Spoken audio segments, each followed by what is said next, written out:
Самый брутальный, ну или один из самых брутальных стариков, которых я очень люблю. Смотрите, ребята, эта машина заслуживает внимания.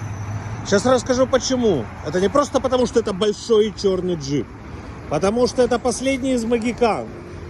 Это последний год выпуска этого автомобиля. И у него за всю жизнь один владелец. Один. И это не он. Вот, значит, комплектация с памятью сидений, с музыкой Марк Левинсон, с рабочим телефоном, который Алексей забыл.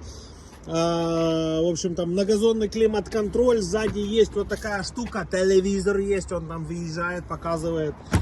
Короче, когда вижу большую черную машину, включается какой-то нерусский человек, я не знаю, там армян, грузин, ну кто-то включается и говорит... У нас в Украине русских нема. Ну точно, и говорит, очень хочу. У нас в Украине русских нема, все не русские, слушай. В общем, короче, вот этот Lexus и будет твое авто.